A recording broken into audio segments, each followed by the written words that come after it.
Hello and a warm welcome to this session of Know Your Medicines. Today we are going to discuss about a very important medicine that is used very commonly for the treatment of a very common disease called diabetes. Just to give you a brief understanding about diabetes mellitus, we are sure that you know what is diabetes, but just to give a perspective about what the condition is. So in medical terms, it is called as diabetes mellitus. Mellitus is a Latin word which means sweet. It is a disease that basically arises when the sugar levels in your blood are consistently high, right?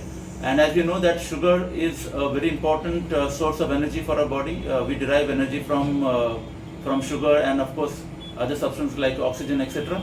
But here we are going to talk only about sugar. Now sugar is regulated by certain mechanisms in the body. And we will focus only on one particular organ which is called as the pancreas, or which is also called as sweet bread in common terms. It is an organ which is present behind our stomach, and this is a very important organ when it comes to controlling blood sugar levels and also when it comes to treatment of diabetes mellitus. So the regulation of blood sugar levels is primarily done by the pancreas through two main chemicals that this pancreas releases. The one is insulin, which when the blood sugar levels are high, insulin is released so that it reduces the amount of blood sugar in the body by allowing the sugar to get into the cells, right? And another chemical substance is called as glucagon. Now this glucagon, what it does, it tries to mobilize the excess sugar, extra sugar that might come in when we have a very heavy meal, or we might just after a hearty meal, after a meal which is full of sweets and all, there is extra sugar in the body. So this particular extra sugar is converted into a substance called as glycogen, and this glycogen is stored in organs like our liver, in muscles and other organs, and in conditions where we don't eat for a long time, where there is a condition of fasting, then this glucagon mobilizes this extra sugar that is stored as glycogen from the liver, muscles and other organs, and mobilizes it back into the blood as sugar. Here I would like to talk about another term that is used interchangeably for sugar in medical terms, which is called as glucose. So when you see your blood reports, it might show fasting blood glucose or postprandial blood glucose. So it is interchangeably used for sugar.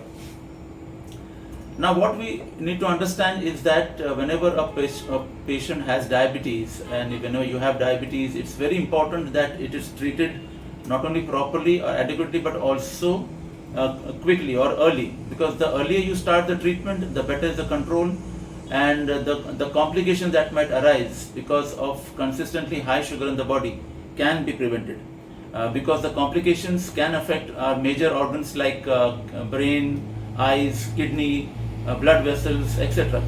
Diabetes for that matter can affect any organ in the body.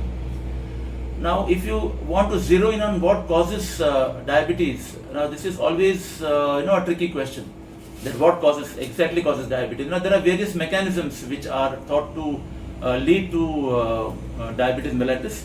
Very important aspect is consistently high sugar levels, which could be because of a person's diet, which consists of high level of sugar, or eating too many sweets.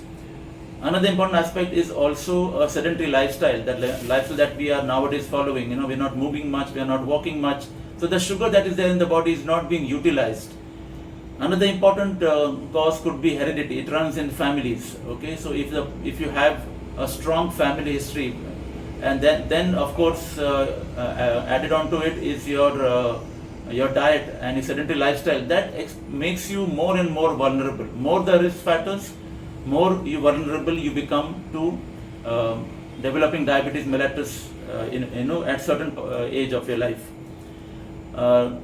There are basically two types of diabetes mellitus you must have heard about.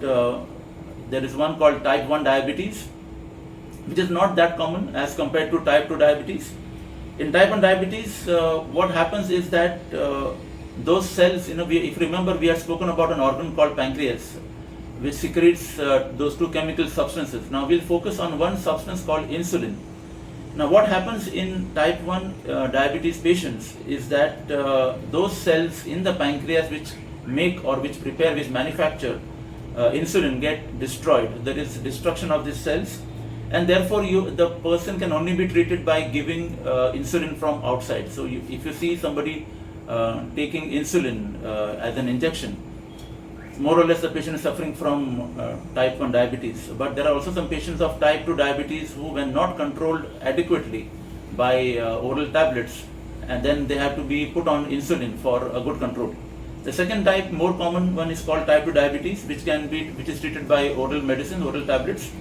And this is caused when there is enough insulin in the body, but the cells are resistant. The insulin, the sugar doesn't enter inside the cells because they are resistant to insulin, and that is the reason why the sugar keeps circulating in the blood.